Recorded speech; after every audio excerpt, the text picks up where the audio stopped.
මේ අරගලය වගේ අරගලයක් මේ ලෝකේ කොහෙවත් තිබ්බද කියලා අද හැමෝම ප්‍රශ්න කරනවා. ඒ හේතුව තමයි මේ අරගලයට හැඩයක් නැහැ. මේ අරගලයට ෆ්‍රේම් එකක් නැහැ, ආකෘතියක් නැහැ. කවුරු හරි කෙනෙක් ගාලු මුදුර තියෙන ගෝල්ඩ් ෆේස් හෝටලේ ගාවින් බැහැලා කිංස්බරි හෝටලේ ගාව තියෙන වටරවුමෙන් එළියට එනකන් ඒ ටික පයින් ඇවිදගෙන ආවොත් ඒ අරගල භූමිය ඇතුලේ විවිධ තැන්වල ක්‍රියාත්මක වෙන විවිධ වැඩසටහන් සහ ඒ මහ ජනතාව එතනට අවිල්ලා දක්වන විරෝධතාවයේ ස්වභාවය එකිනෙකට වෙනස්. ඒවට තියෙන්නේ බොහොම ස්වාධීන හැඩයක්. ඔවුන් Tamanට දැනෙන ආකාරයෙන් තමයි මේ විරුද්ධත්වය ප්‍රකාශ කරන්නේ. ඒ නිසා මේ වෙනකොට ඇතැම් මේ අරගලයට ප්‍රතිවිරුද්ධ පිරිස් කියන්න උත්සාහ කරනවා.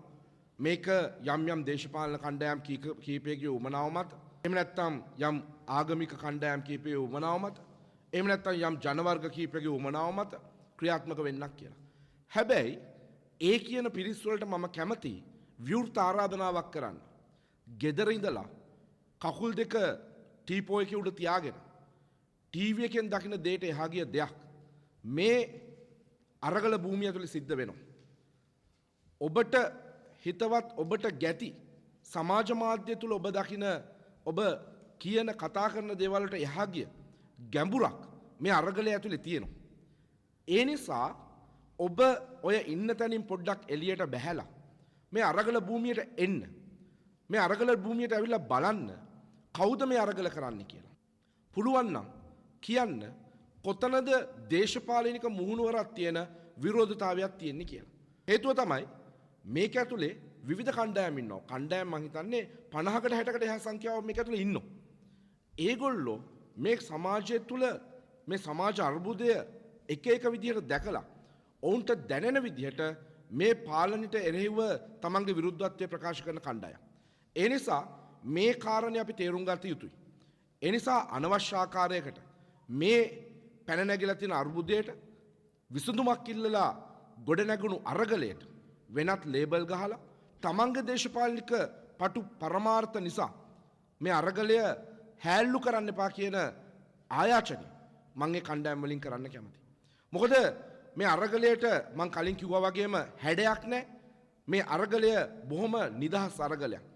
ගෙදර ඉන්න අම්මා තාත්තා තමන්ගේ දුවයි පුතයි එක්ක ඇවිල්ලා කෑ ගහලා කියන්නේ ගෙදර තියෙන ප්‍රශ්නේ, ගෙදර කුස්සියේ තියෙන අර්බුදේ, තාත්තගේ රැකියාවේ තියෙන ප්‍රශ්නේ, රැකියාවට යන්න බැරි වෙලා තියෙන ගැටලුව, දරුවගේ අධ්‍යාපන අදාළ ප්‍රශ්නය. මේ සමස්තය තුලම තියෙන්නේ මේ රට අසමත් කරපු ෆේල් පාලකයන් සම්බන්ධයෙන් Tamanට නැගෙන විරෝධත්වය. ඒ නිසා අපි බොහොම පැහැදිලිව කියනවා මේ අරගලය මේ ලංකා භූමිය තුල ස්ථාපිත වෙච්ච ප්‍රථම අවස්ථාව මේ ආකාරයේ අරගලයක් නිර්මාණය වෙච්ච. මං හිතන්නේ මීට පස්සෙත් ඒ ආකාරයේ අරගලයක් නිර්මාණය වෙයි කියලා.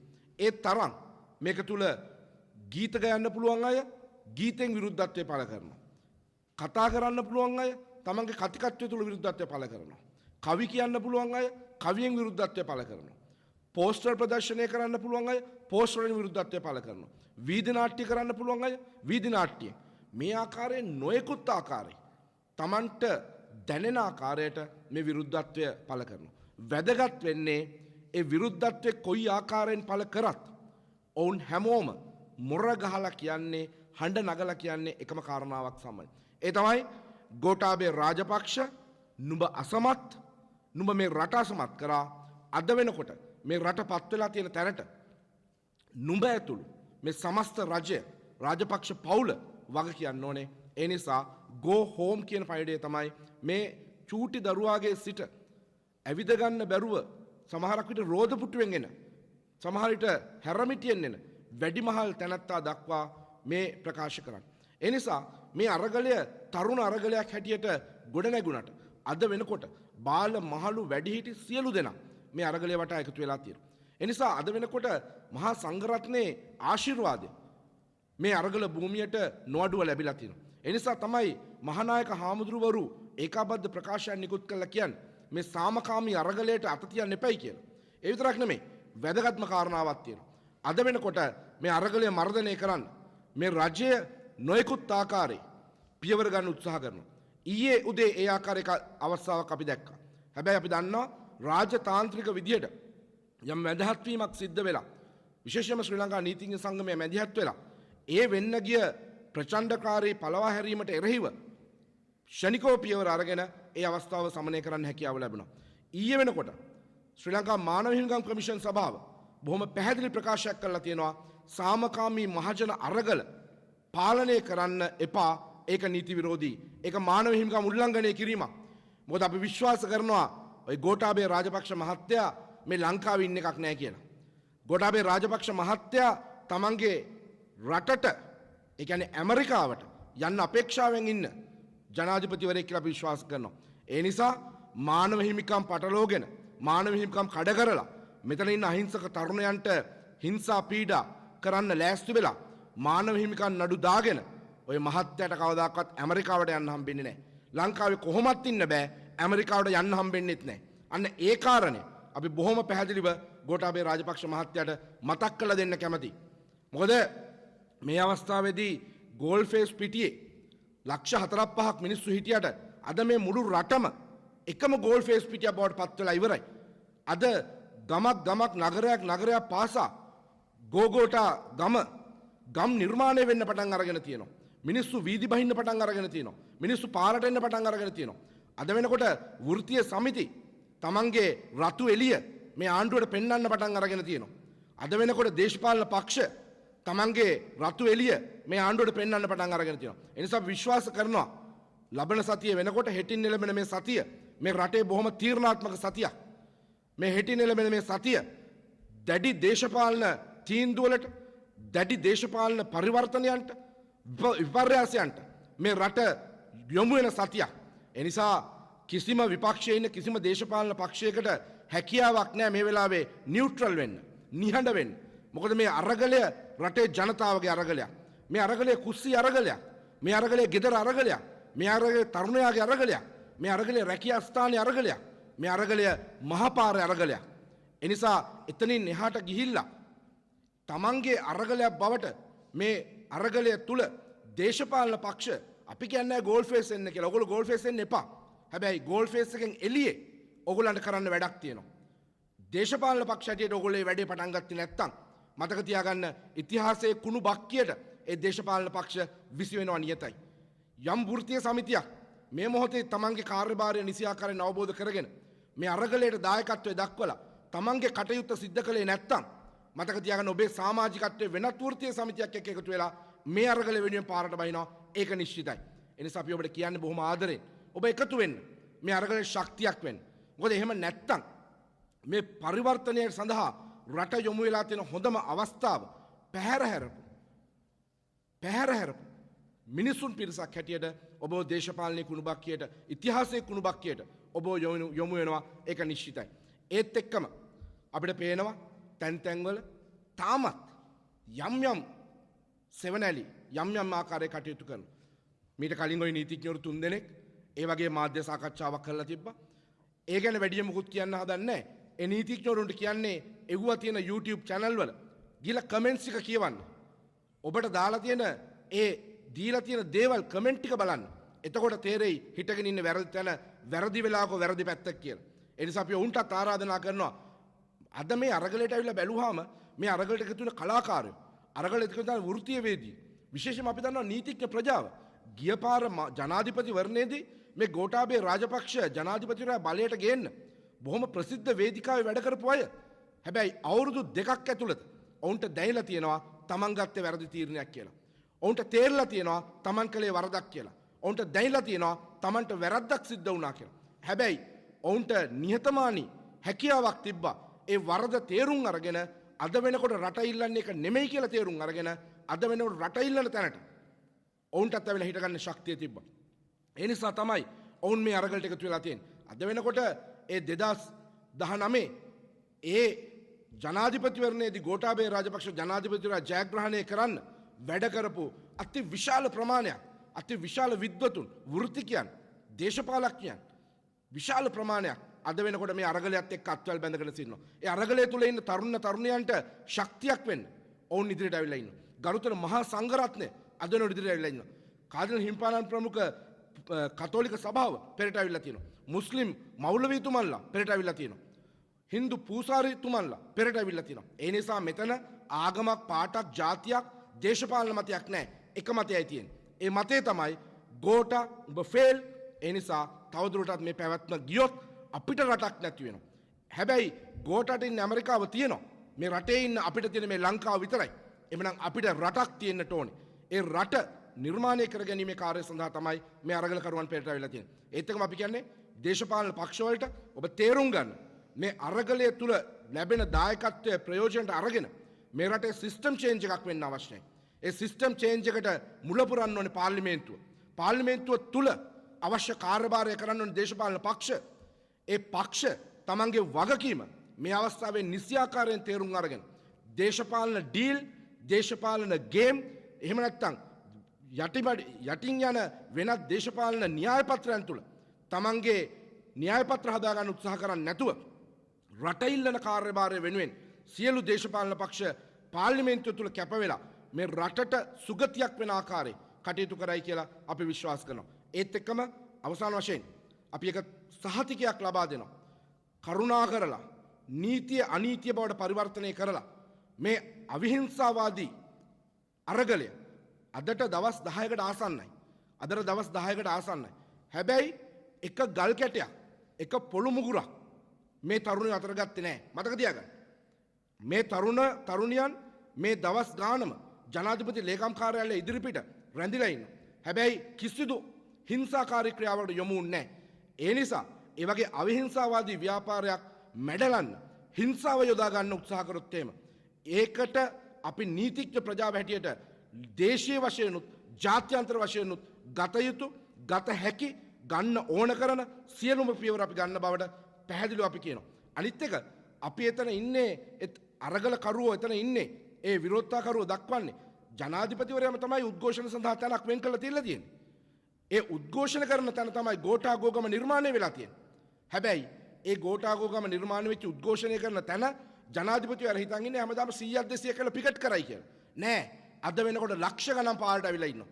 ඒ නිසා උද්ඝෝෂණ කරන තැන අපිට පුළුල් කරන්න සිද්ධ වෙලා තියෙනවා. ඒ නිසා ගාලුමුදුර පිටියේ ගෝල්ෆේස් හෝටලේ ගාව වටරවුම ඉඳලා කිංස්බරි හෝටලේ ගාව තියෙන වටරවුම දක්වා උද්ඝෝෂණ කරන ස්ථානයක් බවට පරිවර්තනය වෙලා තියෙනවා. ඒ නිසා මේක නීති විරෝධී නෑ.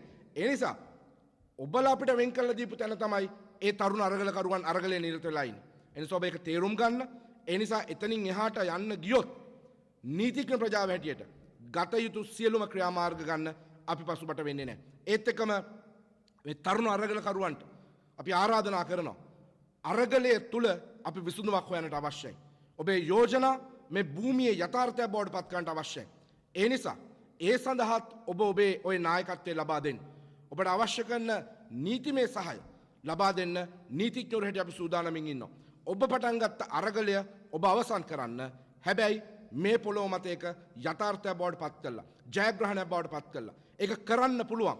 මේ ඉතිහාසයේ කිසිම දේශපාලන පක්ෂයකින් ආරම්භ කරපු විරෝධතාවයකට නොලැබුණු ජනතා ප්‍රසාදයක් අද වෙනකොට මේ උද්ඝෝෂණ ව්‍යාපාරයත් එක්ක එකතු වෙලා තියෙනවා. ඒ නිසා ඒ ජනතා ප්‍රසාදය මේ වෙලාවේ උපරිමයෙන් ප්‍රයෝජනට අරගෙන මේ රටට සෙතක් කරලා මේ සිස්ටම් එක චේන්ජ් කරන්න. ඒ නිසා ගෝඨාභය රාජපක්ෂ මහත්තයා අපි කියන්නේ ඔබ අසමත් ඔබ ජනාධිපති ලේකම් කාර්යාලයෙන් එළියට ගියා විතරක් නෙමෙයි ඔබ මේ රටින් එළියට යවනවා. හැබැයි ඊට කලින් හොරගම් කරපු සියලු සල්ලි මේ රටට නැවත ලබාගෙන හිරේ යන්න සිද්ධ වුණොත් හිරේ ඉන්න කාලෙත් මේ ලංකාවේ තියලා තමයි අපිව මේ රටින් යවන්නේ කියන පැහැදිලි ප්‍රතිඥාව මේ අවස්ථාවේ ලබා දෙනවා. බොහොම ස්තුතියි.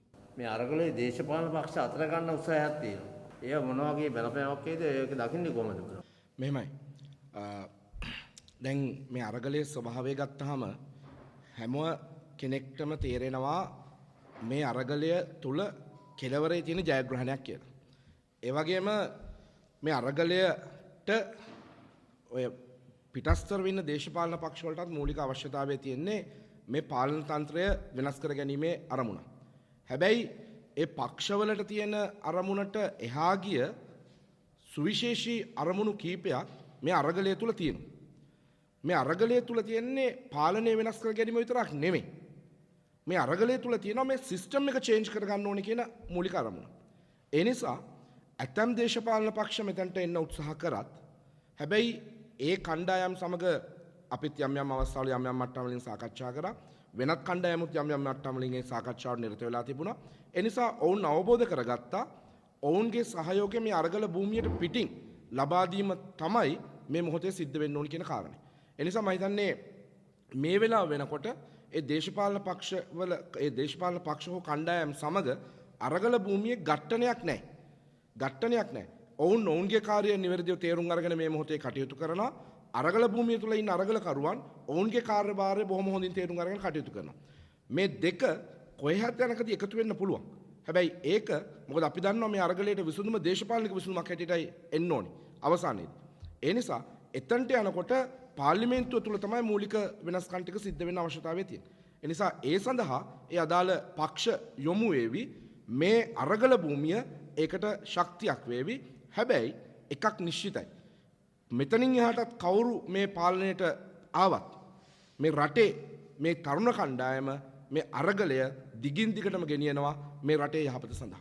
ඒ වගේම අපි මේ සමාජ මාධ්‍යයේ දැක්කා දැන් මේ ජාතික දඩය අරගෙන අරගල භූමියට ඇතුළු වීම තහනම් කරන පොලිසිය සමහර වෙලාවට ඔබතුමාලා දැකලා තියෙනවා මම දන්නේ ඒ සමාජ මාධ්‍යයේ එහෙම සටහනක් තියෙනවා. ඒ සම්බන්ධයෙන් එහෙම ජාතික දඩය අරගෙන අරගල භූමියට ඇතුළු වීම පොලිස් නිලධාරීන් එහෙම තහනම් කරන්න එහෙම පුළුවන් ද නීතිමය පියවරක් තියෙනවද? මෙහෙමයි. දැන් ඔතන තියෙන ප්‍රශ්නේ තමයි මේ රාජපක්ෂවරුගේ මූලික සංකේතයක් හැටියට තමයි ඒගොල්ලෝ ජාතික දජය පාවිච්චි කරේ. දැන් ඒගොල්ලෝ හිතන් හිටියේ දේශප්‍රේමී කඳවුරු තියෙන එතනින් එහා ඉන්න සියලු දෙනා දේශද්‍රෝහීන් කියලා. ඔවුන්ගේ මතයට විරුද්ධ වෙන සියලු දෙනා දේශද්‍රෝහීන්. ඒ නිසා ඔවුන් හිතුවා මේ ජාතික ගීය, ජාතික දජයේ අයිතිය තියෙන්නේ පේටන් එක තියෙන්නේ ඒගොල්ලන්ට කියලා. හැබැයි එහෙම එකක් නැහැ. ජාතික දජය අපි හැමෝම එකතු කරන දෙයක්. ඒ නිසා එතනට ගොනු කිරීමට ජාතික දජය ඇතර පුද්ගලිකව මම අපේ අමිලත් එක්කත් මම කතා කරා සරත් එක්ක මම කතා කරා හරි සන්තෝෂයි අපිට අද වෙනකොට ජාතික දජ රැගෙන ඒ තරම් මොකද මේක දැන් ජාතික ව්‍යාපාරය බවට පත් වෙලා තියෙනවා. ඒ නිසා මේ අරගලය ගෝල් ෆෙස් එකේ හුදකලා වෙච්ච එක මේ ජාතික ව්‍යාපාරය. ඒ නිසා පොලිසියටත් කාටවත් බෑ. හැබැයි ජාතික දජය සම්බන්ධයෙන් යම් නීතිමාලාවක් තියෙනවා. ඒක ඇත්ත. ඒක ඇත්ත. ජාතික දජයට ලැබිය යුතු තත්ත්වයක් තියෙනවා. හැබැයි ඒක නැති කරේ මේ අරගලකරුවෝ නෙමෙයි. ඒක නැති කරේ ඔය රාජපක්ෂවරුන්ම තමයි. මොකද මීට කලින් මේ ජාතික දජය නිකන් අපි මේ වචනේ පාවිච්චි කරන්න හොඳ නැහැ. අයාලේ යවන මට්ටමට යවලා ඊට වඩා බරපතල වචනයක් මගේ ඔළුවේ තියෙනවා මේ මම කියන්නේ. ඒ මට්ටමටපත් කරලා මේ ජාතික දජයට තිබිච්ච ගරුත්වය නැති කරේ ඔය රාජපක්ෂවරු. හැබැයි ඔවුන් ඒ ජාතික දජය පාවිච්චි කරපු අරමුණයි අද වෙනකොට මේ අරගලකරුවෝ ජාතික දජය භාවිතා කරන අරමුණයි අතර සැබෑ වෙනසක් තියෙනවා. ඒ තමයි මේ රට ගොඩනැගීමේ සබයි අරමුණ තුල අපි එක රටක්, අපි එක ජාතියක්, අපි එක කණ්ඩායමක් මේ රට වෙනස් වෙන්න ඕනේ. මේ රට අපේ කියන අරමුණෙන් තමයි මේ තරුණ තරුණියෝ, චූටි දරුවෝ, වැඩිහිටියෝ, දෙමාපියෝ සියලු දෙනා මේ ජාතික දජය අතර අරන් තියෙන්නේ. The News Reporter වාරණයෙන් තොර අපක්ෂපාතී වාර්තාකරණය